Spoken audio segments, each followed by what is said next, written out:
राधे राधे, जय श्री कृष्णा। सोनी व्रत कथाएं चैनल की तरफ से आप सभी का हार्दिक स्वागत है। आज गुरुवार के दिन आप सभी सुनेंगे बृहस्पति देव की बहुत ही दुर्लभ कथा।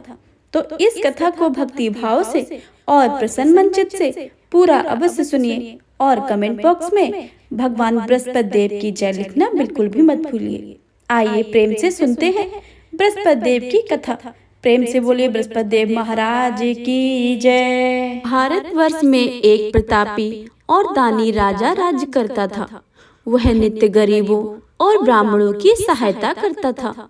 यह बात उसकी रानी को अच्छी नहीं लगती थी। वह ना ही गरीबों को दान देती थी और ना ही भगवान के पूजन करती थी और राजा को भी दान देने से मना किया करती थी। एक दिन राजा शिकार खेलने वन को गए हुए थे तो रानी महल में अकेली थी। उसी समय बृहस्पति देव साधु वेश में धारण करके राजा के महल में भिक्षा लेने के लिए गए और भिक्षा मांगी। रानी ने भिक्षा देने से इनकार किया और कहा कि हे साधु महाराज, मैं तो दान पुण्य से तंग आ गई हूँ। मेरे पति सारा दिन धन लुटाते फिरते रहते हैं। ऐसी इच्छा है कि हमारा धन नष्ट हो जाए और ना ही रहेगा बांस ना ही बजेगी बांसुरी। साधु ने कहा, देवी तुम तो बड़ी ही विचित्र हो। धन संपत्ति सभी चाहते हैं। पुत्र और लक्ष्मी तो पापी के घर में भी होनी चाहिए। यदि तुम्हारे पास धन अधिक है तो भूखे को भोजन दो, प्यासे के लिए प्याऊ बनवाओ, मुसाफिरों के लिए धर्मशाला खुलवाओ।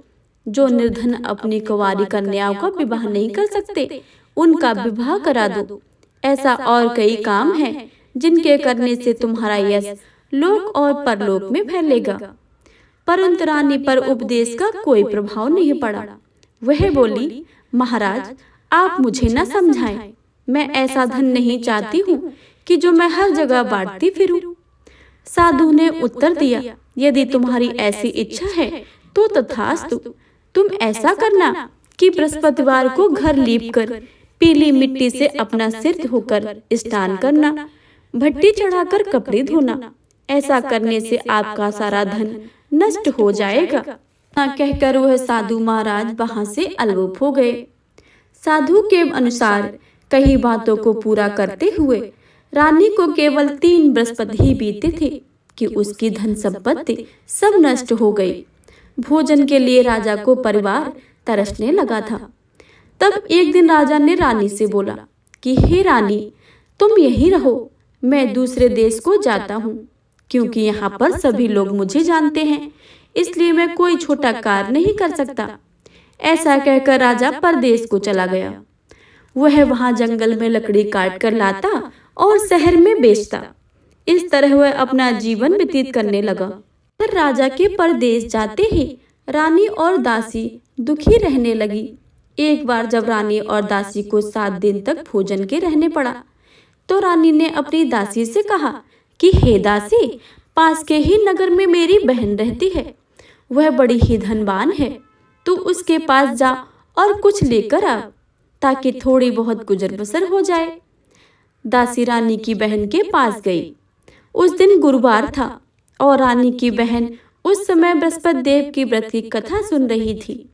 दासी ने रानी की बहन को अपनी सारी संदेश दिया, लेकिन रानी की बड़ी बहन ने कोई उत्तर नहीं दिया। जब दासी को रानी की बहन से कोई उत्तर नहीं मिला तो वह बहुत दुखी हुई और क्रोध भी आया। दासी ने वापस आकर रानी को सारी बातें बता दी। रानी सुनकर अपने भाग्य को कोसा। उधर रानी की बहन ने सोचा कि मेरी बहन की दासी आई थी, परंतु मैं उससे बोल नहीं पाई। वह बहुत दुखी हुई। कथा सुनकर और पूजन समाप्त करके वह अपनी बहन के घर आई और कहने लगी, हे बहन, मैं बृहस्पतिवार का व्रत कर रही थी। तुम्हारी दासी मेरे घर आई थी, परंतु जब तक कथा होती है तब तक ना ही उठते हैं और ना ही कुछ बोलते हैं, इसलिए मैं नहीं बोली। क्यों दासी क्यों गई थी? रानी बोली, बहन तुमसे क्या छिपाऊं, हमारे घर में खाने को अनाज नहीं था। ऐसा कहते कहते रानी की आंखें भर आईं। उसने दासी समेत पिछले 7 दिनों से भूखे रहने की बात अपनी बहन को विस्तार पूर्वक सुना दी। रानी की बहन बोली, देखो बहन, भगवान बृहस्पति देव सबकी मनोकामना को पूर्ण करते हैं। देखो शायद तुम्हारे घर में भी अनाज रखा हो। पहले तो रानी को विश्वास नहीं हुआ, पर बहन के आग्रह करने पर उसने अपनी दासी को अंदर भेजा तो सचमुच अनाज से भरा एक घड़ा मिल गया। यह देखकर दासी को बड़ी ही हैरानी हुई। दासी रानी से कहने लगी कि हे रानी, जब हमको भोजन नहीं मिलता है तो हम व्रत ही तो करते हैं, इसलिए क्यों ना इस व्रत की और कथा को विधि पूछ ली जाए ताकि हम भी व्रत कर सके। तब रानी ने अपनी बहन से बृहस्पतिवार व्रत के बारे में पूछा। उसकी बहन ने बताया, बृहस्पतिवार के व्रत से में चने और मुनक्का से विष्णु भगवान के केले की जड़ से पूजन करें तथा दीपक जलाएं, व्रत की कथा सुने और पीला भोजन ही करें। इससे बृहस्पति देव प्रसन्न हो जाते हैं। व्रत और पूजन विधि बताकर रानी की बहन अपने घर को लौट गई।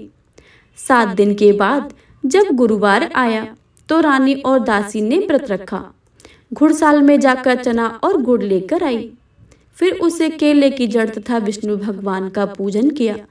अब पीला भोजन कहाँ से लाएं? इस बात को लेकर दोनों बहुत दुखी थे। चूंकि उन्होंने व्रत रखा था, इसलिए बृहस्पति देवता उन पर प्रसन्न थे। इसलिए वे एक साधारण व्यक्ति का रूप धारण करके 2 थाली में सुंदर पीला भोजन दासी को दे गए। भोजन पाकर दासी बहुत प्रसन्न हुई और फिर रानी के साथ मिलकर भोजन ग्रहण किया। उसके बाद वे सभी गुरुवार को व्रत और पूजन करने लगी। बृहस्पति भगवान की कृपा से उनके पास फिर से धन संपत्ति आ गई, परंतु रानी फिर से पहले की तरह आलस्य करने लगी। तब दासी बोली, देखो रानी, तुम पहले भी इस प्रकार आलस्य करती थी। तुम्हें धन रखने में कष्ट होता है, इस कारण सभी धन नष्ट हो गया है। और जब जब भगवान बृहस्पति की कृपा से धन मिला है तो तुम्हें फिर से आलस्य होता है। रानी को समझाते हुए दासी कहती है कि बड़ी मुसीबतों के बाद हमने यह धन पाया है, इसलिए हमें दान पुण्य करना चाहिए। भूखे मनुष्य को भोजन कराना चाहिए और धन को शुभ कार्यों में खर्च करना चाहिए, जिससे तुम्हारे कुल को यश बढ़ेगा, स्वर्ग की प्राप्ति होगी और पितृ भी प्रसन्न होंगे। दासी की बात मानकर रानी अपना धन शुभ कार्यों में खर्च करने लगी, जिससे पूरे नगर में उसका यश फैलने लगा। एक दिन राजा दुखी होकर जंगल के एक पेड़ के नीचे आसन जमाकर बैठ गए। वह अपनी दशा को याद करके व्याकुल होने लगे। बृहस्पतिवार का दिन था।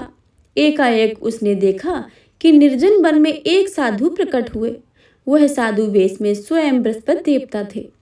लकड़हारे के सामने आकर बोले, हे लकड़हारे, इस सुनसान जंगल में तू चिंतामग्न क्यों बैठा है? लकड़हारे ने दोनों हाथ जोड़कर प्रणाम किया और उत्तर दिया, महात्मा जी, आप सब कुछ जानते हैं, मैं क्या करूं?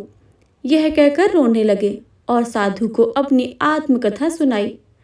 महात्मा जी ने कहा कि तुम्हारी स्त्री ने बृहस्पति के दिन बृहस्पति भगवान का निरादर किया था, जिसके कारण रुष्ट होकर उन्होंने तुम्हारी यह दशा की है।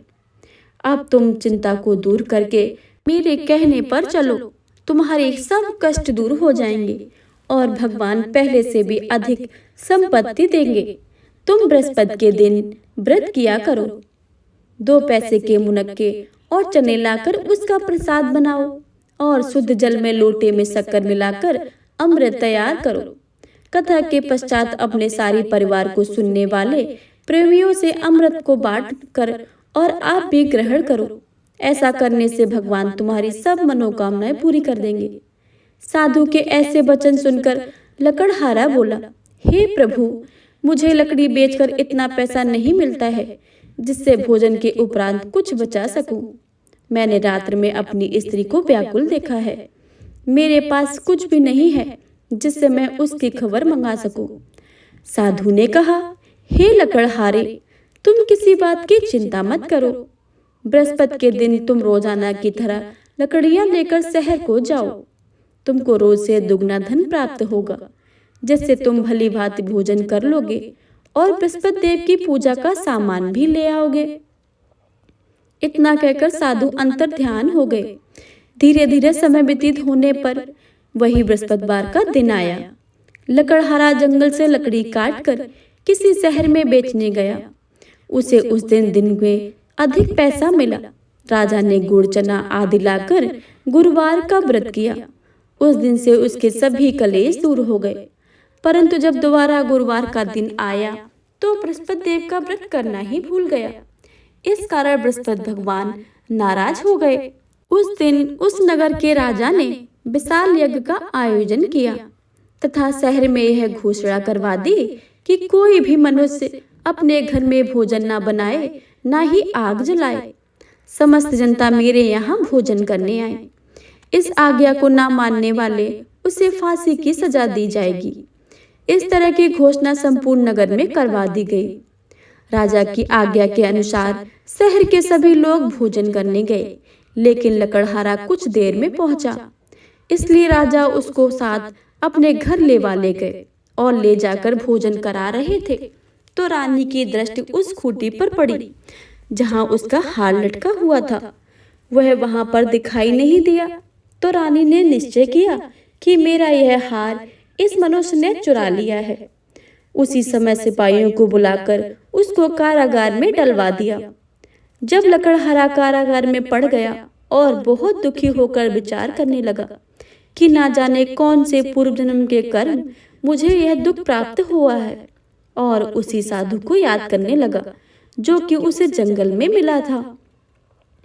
उसी समय तत्काल बृहस्पति देव साधु के रूप में प्रकट हुए और उसकी दशा को देखकर कहने लगे, अरे मूर्ख, तूने बृहस्पतिवार की कथा नहीं करी है, इस कारण तुझे दुख प्राप्त हुआ है। अब चिंता मत कर, बृहस्पतिवार के दिन कारागार के दरवाजे पर 4 पैसे पड़े मिलेंगे।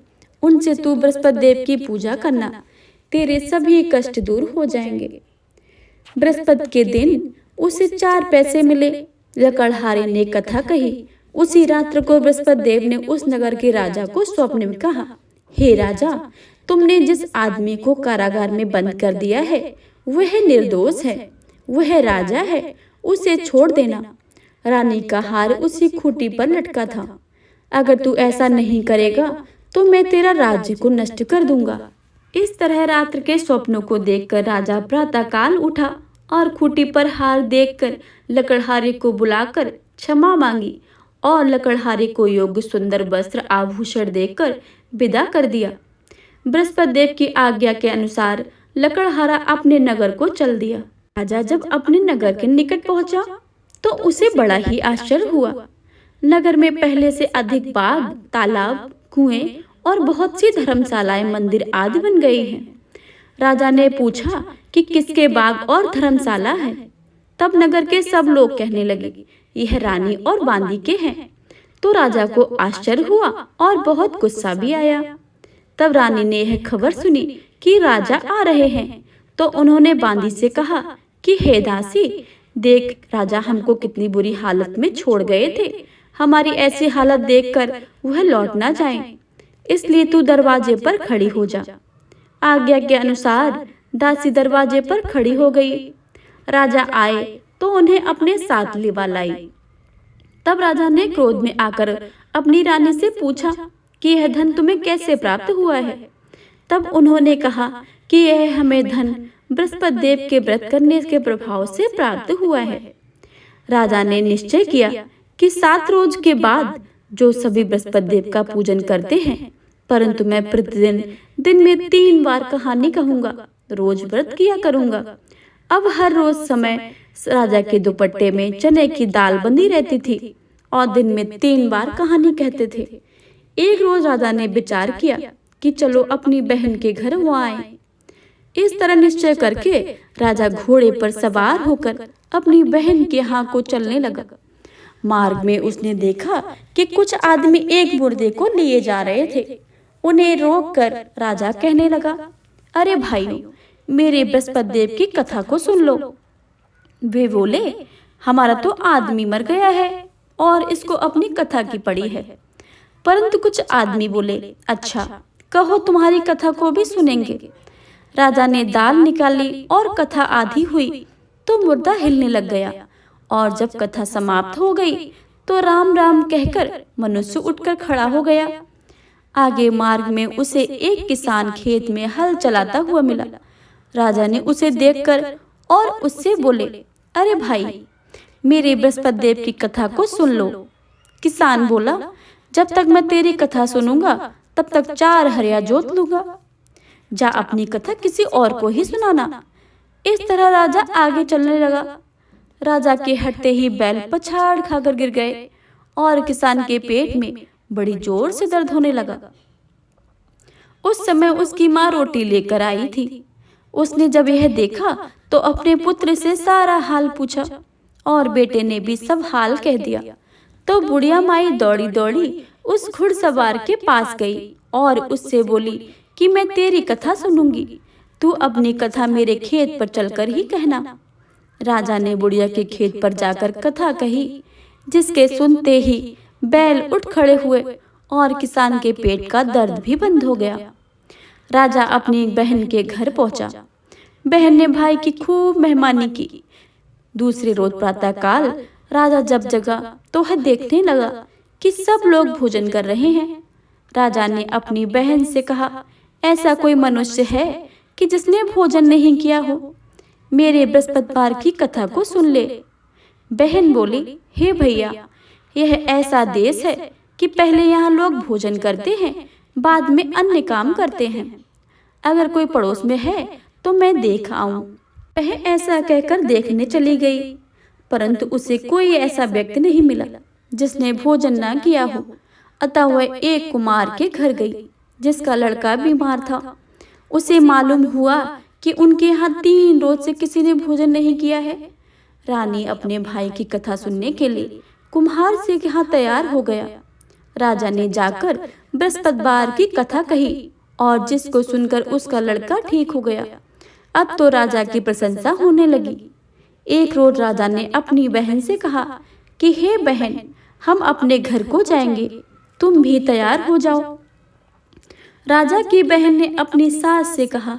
सास ने कहा कि हाँ चली जा, परंतु अपने लड़के को मत ले जाना, क्योंकि तेरे भाई की कोई औलाद नहीं है। बहन ने अपने भैया से कहा, हे भैया, मैं तो चलूंगी पर मेरा बालक नहीं जाएगा। राजा बोला, जब बालक नहीं जाएगा तो तू भी क्या करेगी? बड़े दुखी मन से राजा अपने नगर को लौट आया। राजा ने अपनी रानी से कहा, हम निर्वंशी हैं, हमारा मुंह देखने का धर्म नहीं है और कुछ भोजन आदि नहीं किया। रानी बोली, हे प्रभु, बृहस्पति देव ने हमें सब कुछ दिया है और हमें औलाद भी अवश्य ही देंगे। उसी रात को बृहस्पति देव ने राजा के स्वप्न में कहा, हे राजा, उठ, सभी सोच त्याग दे, तेरी रानी गर्भ से है। राजा की यह बात सुनकर बहुत ही बड़ी खुशी हुई। 9वें महीने में उसके गर्भ में एक सुंदर पुत्र पैदा हुआ। तब राजा बोला, हे रानी, स्त्री बिना भोजन के रह सकती है, पर बिना कहे नहीं रह सकती है। जब मेरी बहन आए तो तुम उससे कुछ मत कहना। रानी ने सुनकर हाँ कर दिया। जब राजा की बहन ने शुभ समाचार सुना तो वह बहुत खुशी हुई और बधाई लेकर अपने भाई के घर आई। तभी रानी ने कहा, घोड़ा चढ़कर तो नहीं आई, गधा चढ़ी आई है। राजा की बहन बोली, भाभी, मैं इस प्रकार न कहती तो तुम्हें औलाद कैसे प्राप्त होती? बृहस्पति देव ऐसे ही हैं, जैसी जिसकी मन में कामनाएं होती हैं सभी को पूर्ण करते हैं। जो सद्भावना पूर्वक बृहस्पतिवार का व्रत करते हैं एवं कथा को पढ़ते हैं अथवा सुनते हैं, दूसरे को सुनाते हैं, बृहस्पति देव उसकी सभी मनोकामना पूर्ण करते हैं। प्रेम से बोलिए, बृहस्पति भगवान की जय, विष्णु भगवान की जय। बृहस्पति देव की आरती। जय बृहस्पति देवा, ओम जय बृहस्पति देवा, छिन छिन भोग लगाऊं, कंदली फल मेवा। ओम जय बृहस्पति देवा, तुम पूर्ण परमात्मा, तुम अंतर्यामी, जगत पिता जगदीश्वर, तुम सबके स्वामी। ओम जय बृहस्पति देवा, चरणामृत निज निर्मल, सब पातक हरता, सकल मनोरथ दायक कृपा करो भरता। ओम जय बृहस्पति देवा। तन मन धन अर्पण करे जो जन शरण पड़े। प्रभु प्रकट तब हो करे आकर द्वार खड़े। ओम जय बृहस्पति देवा। दीन दयाल दयानिधि भक्त हितकारी। पाप दोष सब हरता भवबंधन हारी। ओम जय बृहस्पति देवा।